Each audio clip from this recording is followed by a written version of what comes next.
One, two, one, two, three, four.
One, two, three, four.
One, two, three, four.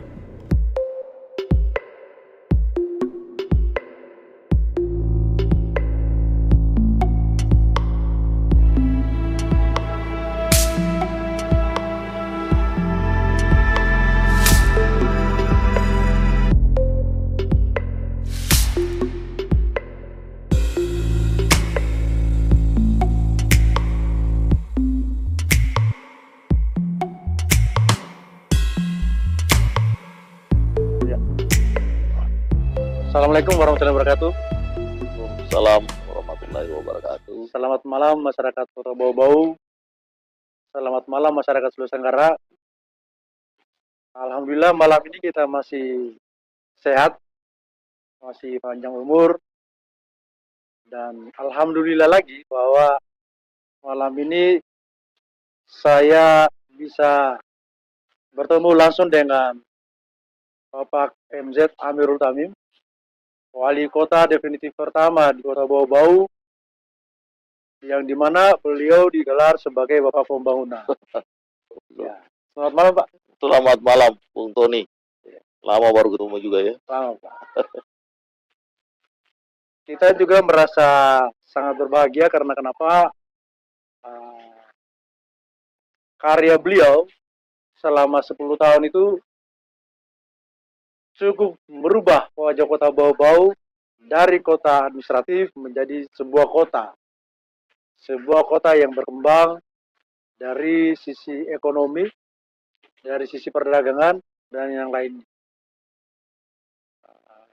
Malam ini, beliau akan memberikan sebuah wejangan-wejangan tentang konsep-konsep dasar peletakan Kota Bau-Bau di masanya. Karena kenapa? Setiap tahun, perkembangan kota, perkembangan cara berpikir masyarakat itu ada, Pak.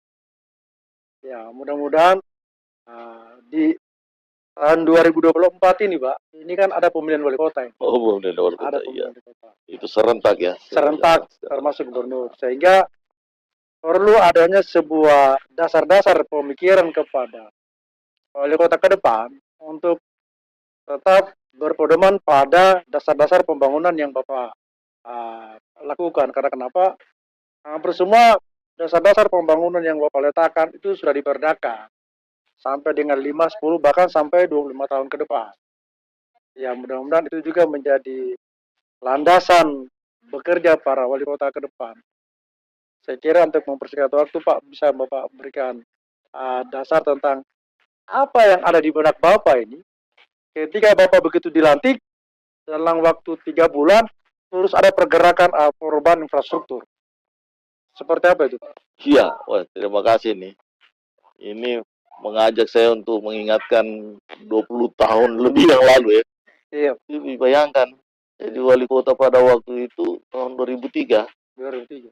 berarti 20 tahun, 21 tahun yang lalu. 21 tahun yang lalu.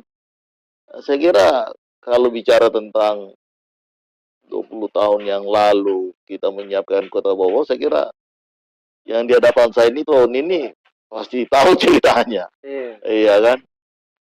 Karena seorang Tony itu terlibat di awal kita memperjuangkan Kota Bau-Bau. Ya malam hari ini saya dicoba untuk menggali memori. Memori bagaimana Kota Bau-Bau pada waktu itu maupun dalam era jadi yang pertama, Bau-Bau itu sebagai baru 1 tahun lepas dari Kotip ya. Nah, di mana saya pernah jadi camat 8 tahun di satu kecamatan Kotip yaitu Baru. Jadi setidaknya saya mengenal Bau-Bau dalam arti pada waktu itu. Yang kedua, pada waktu saya masuk jadi wali kota, saya kepala biro. iya, Kepala biro pemerintahan. Terus pada waktu itu jadi kepala biro ekonomi. Jadi program strategis provinsi setidak-tidaknya banyak saya tahu. Nah, yang ketiga begitu dijadikan menang atau dipercaya oleh masyarakat menjadi wali kota Bau-Bau, itu tugas paling berat. iya. Berat sekali. Yang itu kita mau bawa kemana Bau-Bau dengan kondisi pada waktu itu. Jadi existingnya Bau-Bau itu kan dia terpusat di Kecamatan Mulyo.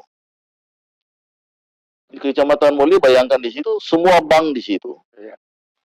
Semua toko-toko pelaku ekonomi yang teratas berada di Kecamatan Mulyo. Pasar tidak jelas, ya kan, harus terbakar. Kehidupan ekonomi malam tidak ada, karena tidak ada toko buka malam. Ya. Yang ada hanya Jalan Yosudarso untuk tempat interaksi masyarakat dan perputaran ekonomi. Ya sebatas itu saja. Oleh sebab itu, ya harus ada satu konsep yang jelas, tegas, kemudian bagaimana bisa Bau-Bau itu tercermin sebagai satu kota otonom yang bisa meningkatkan kesejahteraan dan kemajuan kotanya. Jadi lingkungan fisik kota itu harus ikut mengambil peran. Itu latar belakang sehingga bagaimana itu. Oke. Nah, pada tahapan masuk di tahun kedua, itu kan pergerakan infrastrukturnya cepat. Kesiapan organisasi pemerintahan saat itu seperti apa itu? Ya, jadi gini, kenapa Bau-Bau dalam usia yang panjang betul? Ya, usia yang panjang. Kok dalam kesejarahannya dia pernah menjadi pusat kerajaan kesultanan, pernah menjadi ibu kotanya Kabupaten Sulawesi Tenggara, tapi dalam kekiniannya pada tahun 2022 pada waktu itu kita lihat Bau-Bau itu dia sudah tertinggal dari kota-kota yang daerah-daerah yang berada pada jenjang di bawah dia pada waktu itu. Jadi satu yang bisa kita identifikasi yaitu dari pemanfaatan ruang. pemanfaatan ruang boba itu hanya terfokus pada satu kawasan tertentu, yaitu Kecamatan Mulyo. Iya. Dengan tingkat kepadatan tertentu, Kecamatan Beto Ambari yang luas, kemudian arah kebijakan pada waktu Kotip itu diarahkan mengarah ke arah Batauga, bangunan itu. Nah, kalau dia jadi kota otonom sebagai daerah kota, beresiko kalau kota ini dia lari satu arah. Iya. Satu arah. Karena itu bisa mematikan aset-aset masyarakat yang sudah punya peran besar di dalam satu kawasan. Iya. Ya, contoh Kendari aja. Kan Kendari itu ketika berkembang kan dia satu arah. Iya. Lepo-lepo ke atas. Ya, mulai dari Kota Lama, Mandonga, Lepo-lepo. Iya. Aset masyarakat yang ada di Kota Lama itu mati.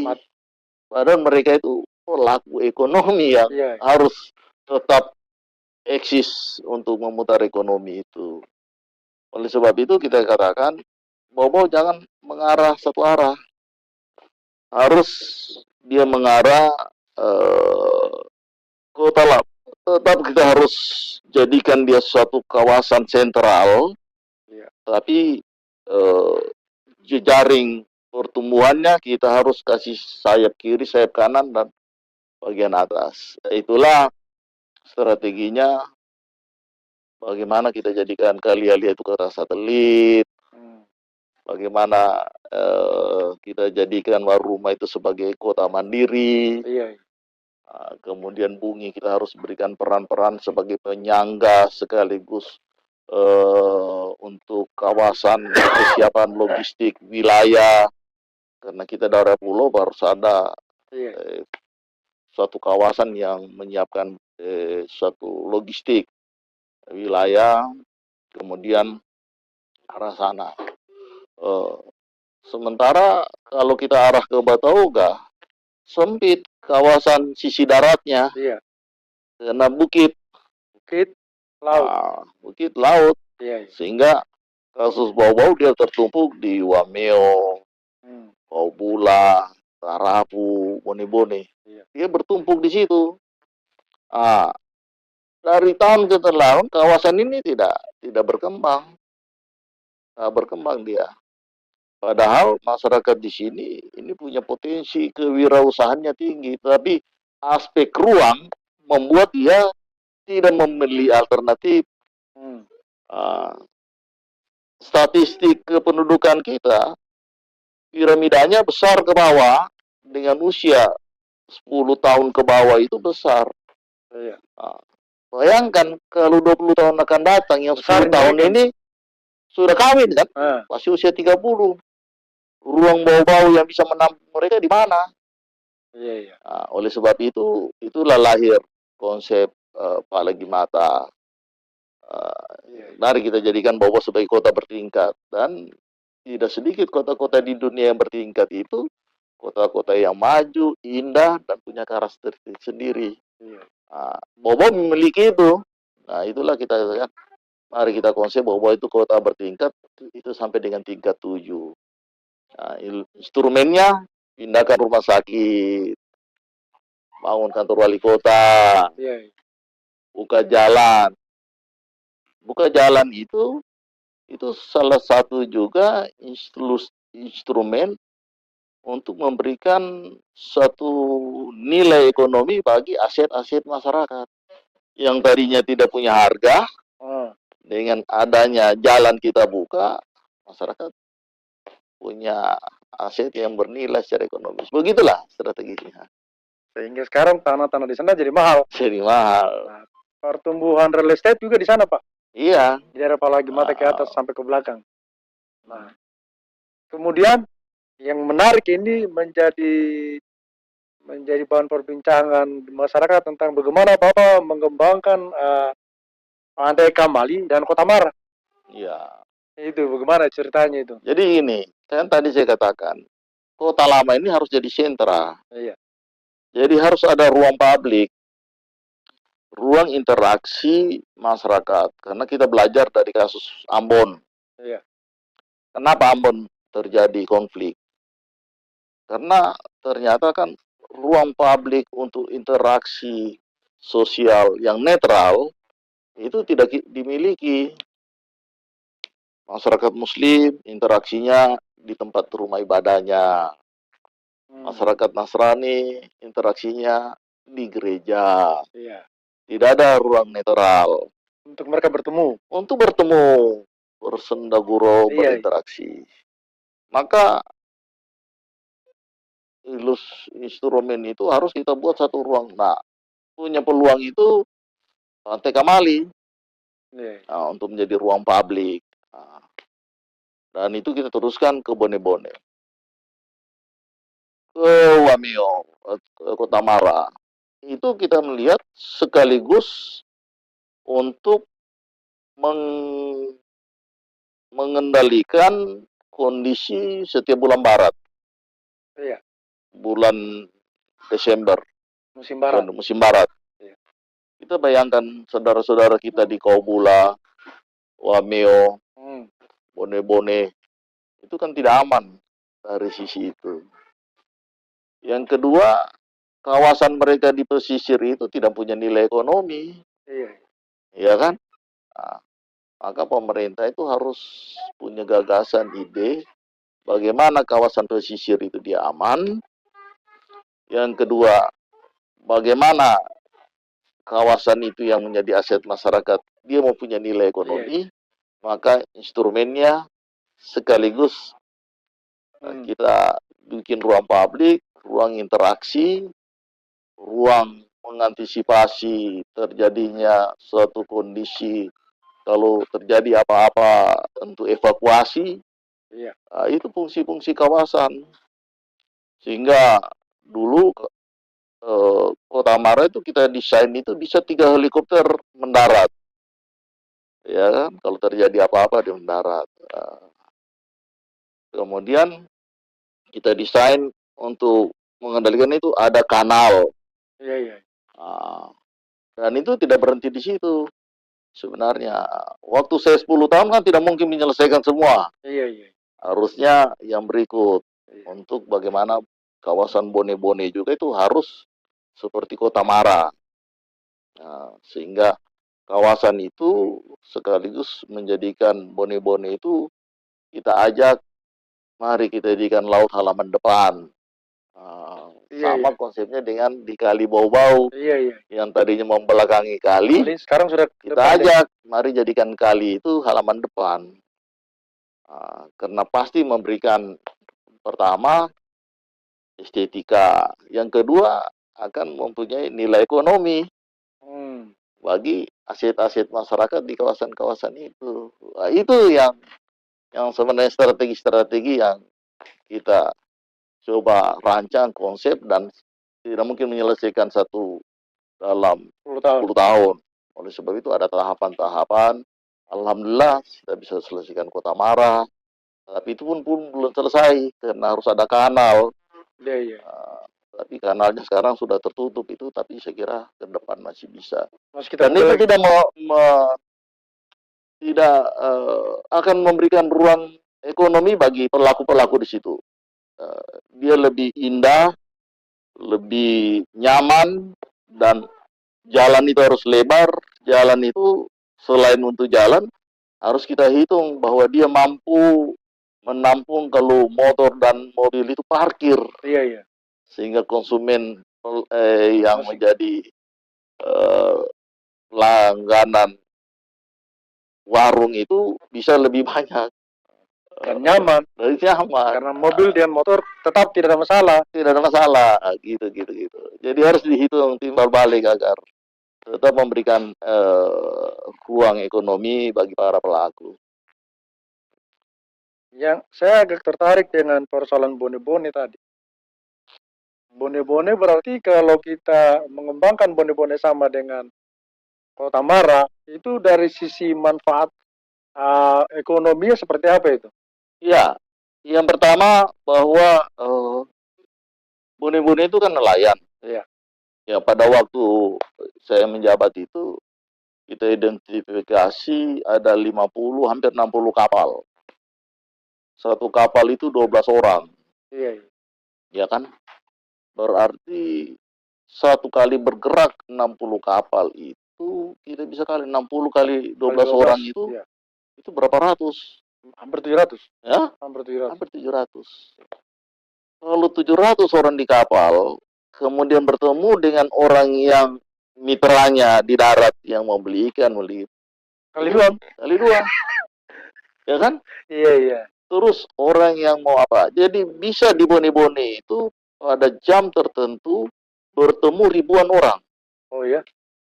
Oleh sebab itu ruang ekonomi baru bagi bau-bau. Iya, iya. Kita desain di situ, itu bisa tempat pertemuan masyarakat nelayan dengan masyarakat konsumen hasil laut, sekaligus di situ mungkin ada pelaku ekonomi yang menyiapkan siapa yang bikin parende, siapa yang bikin ikan bakar, siapa yang bikin ikan apa. Jadi masyarakat tidak perlu mau beli ikan parende di rumahnya, kasih jasa tambah 10.000 dibikin ikan parende.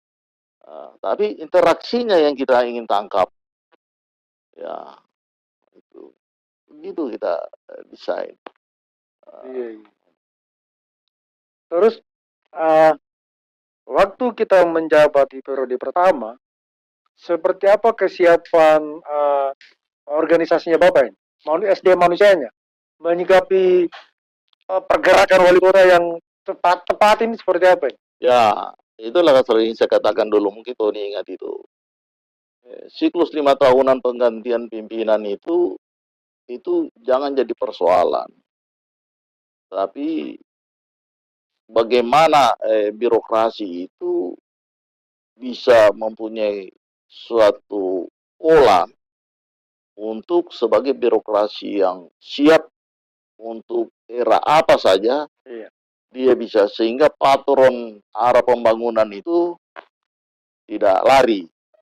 Tapi suatu mentalitas itu bukan saja di bawah-bawah, tapi hampir menjadi penyakit birokrasi kita, jadi korban dari hasil pemilihan. Ya, dikasih non-job dan lain sebagainya. Padahal mungkin orang-orang itu konsep bau-bau sebenarnya kan dulu merekrut pegawai-pegawai jebolan-jebolan terbaik di perguruan tinggi dari mana saja, sehingga lapis-lapis yang sekarang mungkin sudah bisa menduduki job-job itu dulu kita sudah siapkan, kita kasih sekolah S2, kasih sekolah S3, ya salah satu hasil dari rekrutmen itu kan PJ wali kota sekarang. Itu kan pengangkatan pertama dan ada beberapa lagi. Nah, itu suatu konsep bagaimana menyiapkan birokrasi dan dulu birokrasi. Sehingga semua perencanaan kita itu dapat kita laksanakan secara walaupun itu APBD kita terbatas. Tapi kita tidak boleh menghitung itu bahwa APBD ada kekuatan lain yang bisa kita manfaatkan. Saya melihat sebuah perbedaan besar nih antara di zamannya Bapak dengan zaman yang lain. Ketika terjadi pergantian wali kota, memang terjadi perubahan instrumen pemerintahan. Itu perubahan instrumennya luar biasa itu. Sehingga instrumen baru itu tidak mengikuti lagi instrumen-instrumen yang Bapak bangun. Itu yang terjadi. Tapi itu penyakit hampir semua di daerah. Hampir semua di daerah. Tapi itu mudah-mudahan pola-pola ini jangan terulang lagi. Birokrasi itu harus kita patenkan, dia birokrasi yang profesional. Ya. Karena kita tidak bisa mengandalkan itu untuk membangun suatu daerah, memanfaatkan dengan kekuatan hanya APBD, nggak bisa. Tugas kita kepala daerah itu jangan berpatokan dari APBD. APBD nggak bisa. Saya kasih ilustrasi. Saya jadi kepala daerah 10 tahun. Di tahun terakhir itu saya mengelola APBD itu mungkin sekitar 500 miliar. Di tahun-tahun pertama itu kan cuma 100, 200 M untuk kita mulai bangun bawah. 50% itu belanja pegawai. Katakanlah 500 miliar.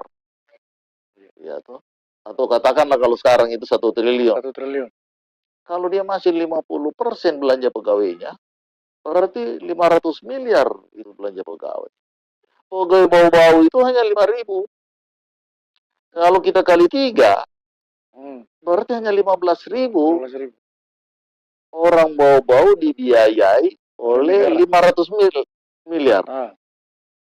Pertanyaan kita, siapa yang membiayai hidupnya ini yang 100.000 lebih?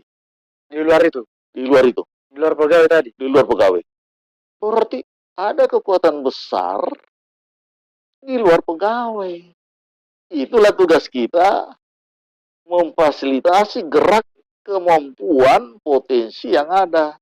Iya. Sehingga contoh, kalau kau buka jalan di sana, kasih lebar, pasti orang yang berduit yang bangun rumah. Ya kan? Iya. Dia beli tanahnya lagi, yang memiliki tanah. Kan berputar. Regulasinya jelas. Jelas. Dan kita bisa monitor di dana pihak ketiga, di tabungan masyarakat. Sebab itu fasilitasi bagaimana kita selalu dialog dengan pimpinan-pimpinan bank. Kita tanya, gimana dana pihak ketiga? Oh, meningkat. Itu dari daerah mana saja? Itu terekam loh. Oh, dari sini. Oh, dari kenapa dia bisa? Oh, iya, karena di sana ada transaksi tanah yang lebih. Nah, itulah kita manfaatkan. Sampai dengan persoalan itu kita masuk dulu. Oh iya, harus masuk ke situ. Nggak bisa. Kalau kita masuk begitu, kok hanya kelola APBD saja. Kan gitu, kelola APBD berapa? Iya. Kemudian perkembangan kota arah Bung ini, Pak. Kan di zaman Bapak itu membangun terminal itu ya? Ya. Itu konsepnya seperti apa? Ya, jadi kan saya sudah katakan tadi. Wow, itu jangan satu arah dia lari ke Batauga. Iya. Dia harus berimbang. Oleh sebab itu, kota lama ini dengan instrumennya Pantai Kamali dengan Kota Amara sebagai sentral, kita tarik ke kiri dan tarik ke kanan. Iya. Handicapnya itu kan di Wantiro. Iya. Dulu tidak bisa mobil, oleh sebab itu kita cutting. Kita cutting sehingga bisa jalan. Kemudian kita bikin Wantiro. Iya. Buangannya cuttingan itu kita jadikan Wantiro. Iya. Sehingga menjadi satu ruang publik baru. Iya. Sehingga rumah terasa dekat. Iya. Ya kan? Terus bagaimana untuk mengembangkan? Kan begini. Kalia-lia, low-low itu masyarakatnya merantau. Kosong tuh deret. Kosong. Jadi figur bapaknya itu merantau. Saya mencoba mereka kemana? Ada yang Kendari ke sana. Apa kerjanya? Kan duduk di pasar. Pedagang di pasar. Iya. Oleh sebab itu harus ada progres jangka panjang agar warga kita kalia-lia low-low yang karakternya pedagang itu tidak perlu merantau, tapi kita bikinkan pasar yang besar di Laku-Logo supaya pelaku pasar nantinya Laku-Logo ini adalah saudara-saudara kita yang punya talenta untuk itu. Pedagang, tapi ini tentu ada tahapannya, fasilitasnya kita siapkan. Kemudian arahnya kita bangun jadikan kota satelit. Iya. Dengan satu pemikiran bahwa pada saatnya nanti Buton Muna itu terkoneksi dengan jembatan. Itu sudah ada memang di konsepnya Bapak? Iya, karena memang ketika saya di awal-awal menjadi pegawai di provinsi, mulai dari Pak Alala, Pak Kaimudin, itu sudah ada kajiannya untuk jembatan itu. Sehingga pada waktu itu sudah ada angin untuk kita, maka kita buat jalan pendekatnya. Itulah jalan Kalia-lia Palabusa. Oh iya. Kita sudah bangun dengan lebar 25 meter. Iya. Tentu era saya tidak mungkin bisa menyelesaikan itu. Tapi kan bau-bau ini dia akan bergulir dengan samannya. Tapi sebagai peletak dasar, kita harus menyiapkan itu. Sehingga kita perlu satu pasar Lako-Logo. Lako-Logo satu pasar sekaligus di situ terminal henti bagi angkutan-angkutan luar dari luar berhenti di situ. Sehingga memberikan ruang bagi ojek, PT-PT, ya kalau sekarang itu mungkin mobil-mobil Grab, Iya. itu bisa hidup mengantar pada satu titik baru. Iya. Begitu. Sehingga beban dalam kota juga tidak terlalu padat dengan masuknya mobil-mobil luar. Iya. Kita bagi dia punya kegiatan. Itulah kita bangun jalan bypass di bawah itu. Ya waktu saya belum bisa selesaikan karena harus berhenti di 2013 kan. 13. Tapi jalan itu sebagai dasar sudah ada. Ya alhamdulillah sudah diteruskan di aspal. Sekarang itu seperti itu. Tapi Terus itu Pak, konsep pengembangan jalan dari Lako-Logo sampai ke pelabuhan atau sampai ke jembatan feri, bagaimana itu? Ya, jadi gini, karena pelabuhan kita ini sisi daratnya tidak mendukung. Iya. Kalau sisi lautnya kedalamannya oke. Tapi sisi daratnya tidak. Begitu keluar kan rumah jabatan. Atau Batu Murung. Batu Murung. Jadi sisi darat itu tidak mendukung. Iya. Yang mendukung sebenarnya dalam kajian kita itu Warmesio. Oleh sebab itu, Warmesio itu harus disiapkan sebagai satu kawasan pelabuhan timbun untuk perspektif bagaimana dinamika bawah-bawah ke depan sebagai hub ya bagi kawasan-kawasan sekitar. Sehingga koneksitasnya dengan kota satelit di Galia itu connect dari jalan bypass itu tembus sampai di bawah Wantiro. Nah, konsep di bawah Wantiro saya bilang jangan kita reklamasi. Tapi kan bukan kita, siapa tahu yang anak-anak kita yang sebentar itu bisa meneruskan untuk jembatan layang ke Warmesio. Oh, bukan reklamasi itu? Oh, jangan reklamasi. Karena kalau kita reklamasi, hantam ombaknya itu keras. Iya. Jadi harus pancang. Teknologi pancang kan sudah masuk Makassar, sudah masuk Kendari, masuk Ambon. Jadi tahun berapapun nanti sesuai dengan desakan kebutuhan masa depan, apalagi kalau sudah jadi provinsi, saya kira jalan layang itu penting kan. Itu jauh lebih murah daripada menimbun. Gitu. Lagian kalau menimbun susah itu Pak, dalam sekali. Dalam dan itu tidak mungkin. Desakan pukulan ombak kan, kita bisa lihat di Wantiro. Batu karat saja dia sudah begini modelnya. Iya kan? Iya. Berarti ada gaya dari desakan laut itu yang membentuk. Tapi kalau itu kita pakaikan layang.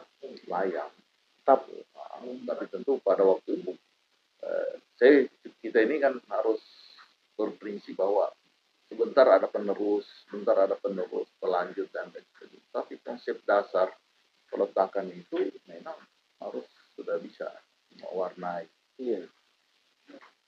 Oke, ini kita bicara pengelolaan kota saat ini. Di bawah ini Pak, ini ekonomi lesu. Gitu ya. Ekonomi lesu, inflasi tinggi, terus keberadaan pelabuhan itu dia tidak berdampak positif langsung kepada masyarakat. Maksudnya karena kayaknya vertikalnya benar-benar vertikal dia, tidak intervensi pemerintah seperti apa, sehingga dia juga bagian dari yang mempengaruhi inflasi, dia juga bagian yang mempengaruhi harga dan sebagainya. Ya, justru itu kenapa dulu kita menolak Pinjer, ya kan? Iya. Di kacamata masyarakat, kacamata provinsi maupun kacamata pusat pada waktu itu, dia melihat pelabuhan bau-bau itu dalam kapasitas sebagai pelabuhan yang menghubungkan antara pelabuhan dalam satu provinsi. Iya. Jadi diperankan itu pelabuhan Bau-Bau itu hanya mengkoneksikan dengan pelabuhan Raha, Kendari. pelabuhan Kendari, ya kan? Dia abaikan bahwa pelabuhan Bau-Bau itu dalam peran-peran kewilayahannya, dalam kesejarahannya tidak begitu. Nah, memang kita ini punya armada-armada semut. Ya. Tapi armada semut itu kita tidak bisa lagi andalkan di dalam gerak ekonomi regional maupun nasional, apalagi dengan itu. Karena kita memiliki satu komoditas yang sebenarnya komoditas itu adalah komoditas yang bisa mempunyai nilai-nilai ekonomi yang berskala lebih besar. Iya. Tapi kita memerlukan instrumen-instrumen ini. Salah satu instrumen itu adalah pelabuhan. Ya, toh. Pelabuhan. Karena sisi laut kita itu dari posisi geografis maupun potensi sisi laut dan lain sebagainya itu kita punya besar. Tapi karena manajemen yang sektoral itu, oleh sebab itu dulu kalau ingat bagaimana saya menolak Pinjer. Iya. Karena saya terus datang, saya bilang Bau-Bau itu bukan PKW, itu Bau-Bau pelabuhan PKN. Ini bukti ekspor. Dulu kan bukti ekspornya Sonopati itu banyak. Ini bukti ekspor. Berarti pelabuhan Bau-Bau bukan antar provinsi saja, antar negara sudah dilakukan. Ini bukti bank devisanya. Ini kita kan bank devisa. Ini bukti devisa. Berarti kita ini punya pelabuhan siap. Sisa bagaimana kita menyiapkan instrumen-instrumen lain. Kemudian dari pengembangan pelabuhan memang, waduh, kalau kita menjadikan pelabuhan ekspor, sisi daratnya kita repot. Maka strateginya harusnya kita pindahkan ini fungsi pelabuhan di sini itu ke Warmasio. Baru kalau diikat dengan jalan tadi yang saya gambarkan, itu bisa connecting untuk memberikan layanan beberapa dengan adanya ferry Labuan dengan sisi darat, kemudian ferry Wara, ferry Raha dengan Pure, kemudian ada di sisi Pulau Muna itu ada Tampo, ada ini, ada pulau ferry itu, maka barang baik itu barang masuk maupun keluar dari kawasan kita itu bisa kita sudah pernah hitung, baik dari biaya apa dan sebagainya. Tetapi kalau masih dengan pelabuhan ini nggak bisa. Jadi pelabuhan ini hanya pelabuhan penumpang sebenarnya, dan kita tambah dengan pelabuhan wisata. Karena potensi objek wisata di kawasan kita itu tidak kalah dengan lain. Itu tidak. Tapi kalau pariwisata kita hanya kembangkan dalam satu wilayah administratif pemerintahan itu tidak cukup. Contoh kalau hanya kita di Wakatobi, tidak cukup. Seperti Anda kalau pergi wisata, masa mau datang di satu tempat toh? Kalau 7 hari waktunya, pasti kan bergeser. Pergeseran ini kan di Pasar Wajo banyak, di Buton banyak, di Buton Selatan banyak, Buton Tengah banyak objek-objek itu, di bawah banyak, di Muna banyak. Oleh sebab itu kita ikat di jaring itu supaya gerak wisata orang datang dan keluar masuk itu dia bisa jadikan pintu Kendari. Dia masuk, dia nikmati semua objek, dia keluar melalui Bau-Bau, atau dia masuk lewat Bau-Bau, dia keluar lewat Kendari, tetapi dia sudah mendapatkan semua objek-objek. Dan objek-objek ini pasti mempunyai kesan-kesan yang luar biasa. Tapi itu tidak mungkin dalam waktu dekat. Tapi rancang bangun skenario itu harus kita bisa itu. Terakhir ini. Ini terkait, saya melihat di Sulaa itu Pak, itu sudah ada ferry antara Sulaa dengan Pulau sebelah. Itu bagaimana Bapak membangun konsep itu sehingga? Ya, karena dulu kita lihat ternyata untuk melayani Siompu dan Kadatua itu dari Jembatan Batu. Iya. Maka kita bangunkan di Sula sebagai pendekat. Kemudian kita melihat bahwa kawasan Batauga dan seterusnya, ya kan dulu memang konsep menjadi kabupaten itu dari dulu sudah ada. Ya alhamdulillah sudah jadi Busel, ya kan? Kalau kita lihat dari gerak ekonomi Kadatua dengan Siompu terlalu mahal kalau dia dari Siompu Jembatan Batu. Oleh sebab itu kita buatkan di Sula. Di Sula satu titik baru. Ya. Dengan tentu mengembangkan kawasan atasnya itu ada Pak Lagi Mata. Iya. Itu dengan konsep Kasiba, kawasan Siabangun. Iya. Di Siba, lingkungan Siabangun yang kita siapkan dulu. Sehingga dinamika itu akan terkonek, sehingga nanti ada titik baru pusat-pusat ekonomi di kawasan sekitar Sula, atau nanti dia bisa berkembang di antara perbatasan Busel dengan Buteng. Itu kita melihat bahwa kawasan ini kita sudah siapkan kawasan Siabangun, kelihatan sudah rumah-rumah tumbuh. Iya. Dengan ambang penduduk tertentu itu sudah bisa kita bangun pasar. Kita bisa bangun sekolah.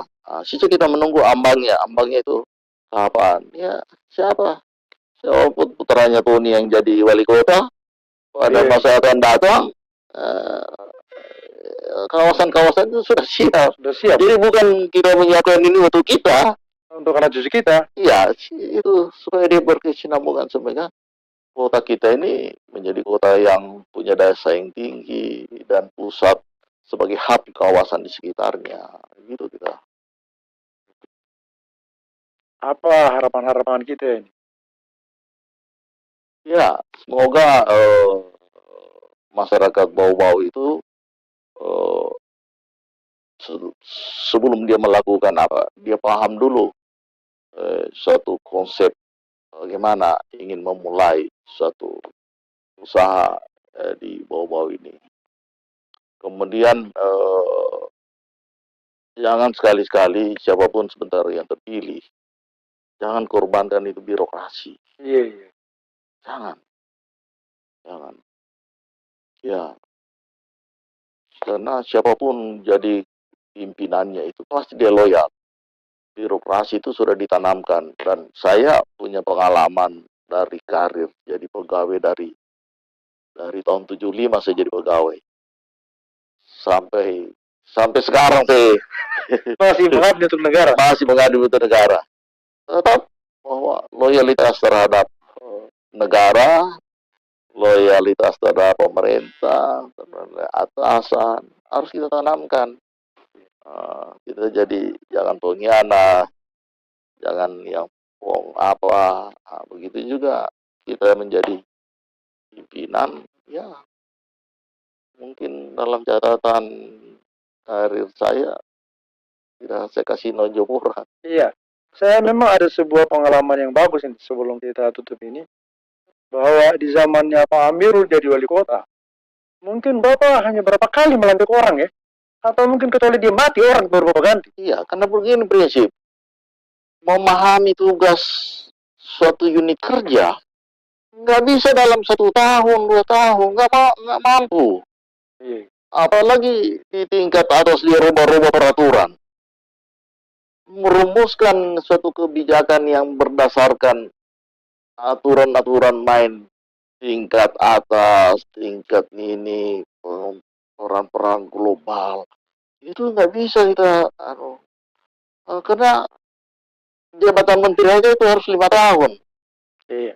Itu kalau ganti-ganti dia tidak matang, apalagi birokrasi. Iya. Birokrasi karena dia itu tentu mana yang bisa kita geser, nanti dia gitu. Nah, begitulah. Tapi ya itu saya cara berpandangan begitu. Saya tidak tahu bagi yang lain, tapi yang kita harus yakinkan bahwa birokrasi itu harus kita bisa tanamkan satu keyakinan sehingga dia budaya kerjanya itu tetap fokus. Ah, tetapi kita juga harus bagaimana memperhatikan kesejahteraannya. Jangan dia hanya di tempat situ dia rasa dia kering. Yang kabur. Iya. Jangan dia itu, oh kenapa di sana yang basah kita dia kering. Ya, jadi kita harus paham lah yang begitu-begitu. Iya, karena ada kesan-kesan setiap habis pilkada di beberapa daerah itu. Kalau pilcaleg rumah sakit jiwa disiapkan, Pak. Kalau pilkada itu rumah sakit umum yang banyak. Karena yang sakit tim sukses. Iya. Yang menang dengan birokrasi. Iya. Birokrasi yang terancam, birokrasi yang kenapa-kenapa itu semua. Itu langganan dan rumah sakit. Nah, mudah-mudahan apa yang Bapak bicara, Bapak jelaskan malam ini menjadi pedoman-pedoman bagi yang baru. Saya kira memang sebenarnya para birokrasi sudah memiliki, cuman karena ada budaya seperti itu, akhirnya dia pasang kuda-kuda juga, atau dia kemana-mana. Tapi mudah-mudahanlah ke depan, ini momentumnya bagus, serentak secara nasional, kemudian juga pemerintah baru, presiden. Jadi nantinya para kepala daerah itu dan birokrasi paham visi pemerintahan ke depan itu bagaimana, sehingga itu kaitkan dengan visi para kepala daerah, kemudian bersama-sama bergerak membangun sesuai dengan karakter dan potensi daerah itu sendiri.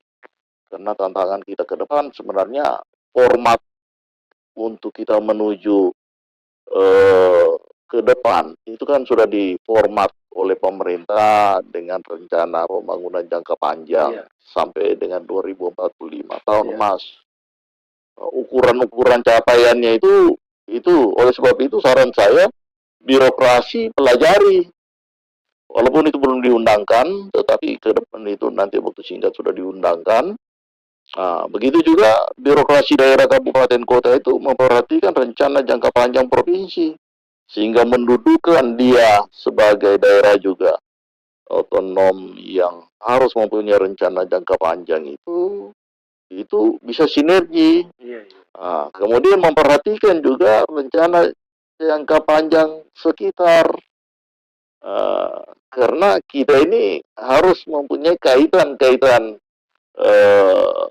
bagaimana koneksitas kewilayahan dengan daerah-daerah sekitar.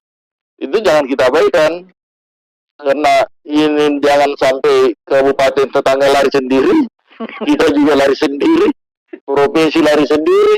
Akhirnya bagaimana kita mau tangkap kalau ayam liar? Nah, itu kan iya tuh. Iya, Pak. Tapi bagaimana kita memang harus selalu duduk bersama. Karena memang harus sinergi nih antara, apalagi kita kayak Bobo ya. Di sebelah kita ada Busel, ada Buteng, ada Butur, ada Buto, Muna. Ya. Iya, kan Bobo ini harus bisa mengakomodir semua. Bobo harus tetap dalam visi misi itu tidak boleh lepas ada budayanya. Karena kita ini pusat budaya peradaban yang berkelanjutan dari masa lalu. Itu yang harus kita tetap jadi perekat ya? Perekat. Jadi jangan sampai kita membuat satu hegemoni sendiri. Kita harus tetap mencerminkan bahwa kita ini perekat dari semua. Bagaimana mengelaborasi dari potensi-potensi masa lalu kita menuju masa depan, tetapi tidak membuat kita terpecah-pecah. Nah, ikatannya adalah satu budaya. Iya. Saya kira terima kasih, Pak. Terima kasih. Saya sekaligus minta maaf kalau ada yang salah. Sekaligus saya terima kasih karena warga masyarakat memilih saya kembali untuk duduk di DPD dan insya Allah amanah itu akan tetap kita berikan. Oh, terus Bapak juga ya? Kalau masih ada, kalau masih bisa 3 periode kita tusuk lagi masalahnya. Iya. maritim. Jadi begini, mungkin pemerintah itu memang kalau kita ini dari sisi maritim potensi, Iya. potensi besar. Dan Indonesia itu adalah negara Negara maritim. maritim. Hampir semua wilayah Iya. daerahnya itu Ada lautnya. semua mempunyai Maritim. mempunyai posisi strategis. Oleh sebab itu strategi kita menempatkan jadi maritim memang harus tetap kita bunyikan. Kenapa? Karena ada kaitan-kaitan global yang mungkin secara teknologi katakan jaringan-jaringan kabel bawah laut, Iya. Optik. dan optik dan lain sebagainya. Kemudian strategi-strategi bagaimana menjadikan hasil laut ini sebagai kekuatan tersendiri. Potensi tersendiri. Karena memang itu yang selalu kita kritisi sekarang. Karena kalau kita berbicara tentang pengolahan sumber daya laut kita, menangkap ikan, seakan-akan untuk kita ekspor. Padahal kita lupa bahwa kita menangkap ikan itu untuk kasih makan juga kita punya rakyat. Kalau kita identifikasi sekarang itu, masih banyak rakyat kita yang tidak makan ikan. Benar. Jadi itu yang harus Jadi saya sepakat bahwa di dalam ke depan itu bagaimana rencana-rencana yang kita kaitkan dengan kondisi maritim itu harus tetap termuat. Tetapi ingat bahwa potensi maritim yang besar kalau kita bicara tentang Buton dalam arti yang luas. Iya. Kalau kita bicara sekarang tentang kota, dia terbatas. Iya.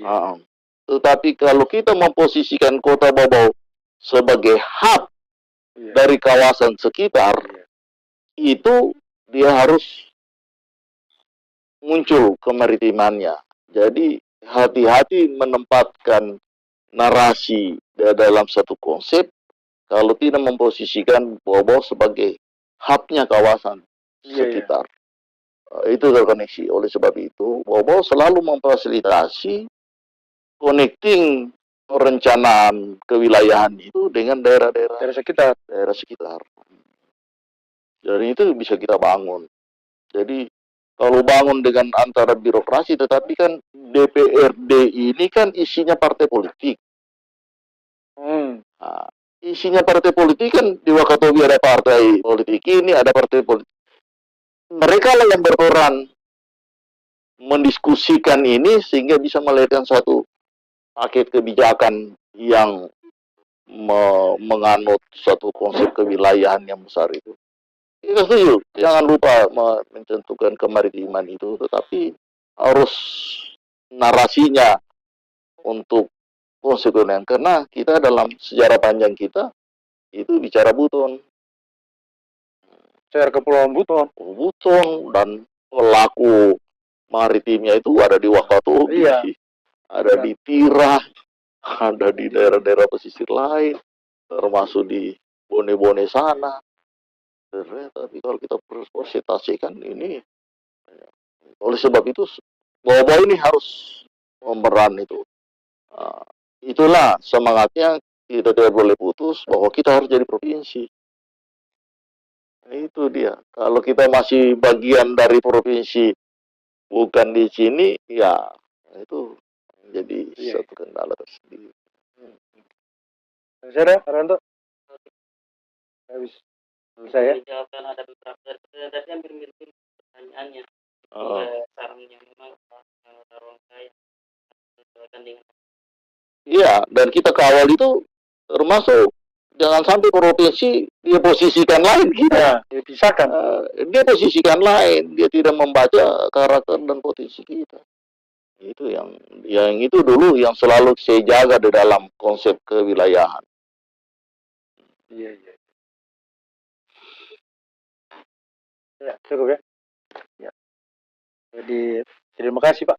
Terima kasih juga atas kunjungannya, atas wejangannya, atas cakrawala-cakrawala yang Bapak berikan sejak menjadi wali kota sampai dengan hari ini. Sudah cukup banyak hal yang bisa kita gali kembali, khususnya dalam persoalan-persoalan perencanaan pengembangan dan pembangunan kota. Ini juga menjadi sebuah pembelajaran bagi kita masyarakat Kota Bau-Bau dalam menentukan pilihan kita. Karena kenapa? Ternyata ini endingnya adalah bagaimana kita bisa memilih kepala daerah yang paham akan kebutuhan kota itu sendiri, yang paham akan kebutuhan masyarakat itu sendiri, serta paham dengan keberadaan kota Bau-Bau dengan daerah sekitar. Ya. Itu penting saya kira. Terima kasih buat masyarakat Kota Bau-Bau yang bersama-sama mengikuti kegiatan kita malam ini di podcast Inspirator yang sudah cukup tenar di Kota Bau dan Sulawesi Tenggara. Wabillahi taufiq wal hidayah. Assalamualaikum warahmatullahi wabarakatuh. Waalaikumsalam. Toto.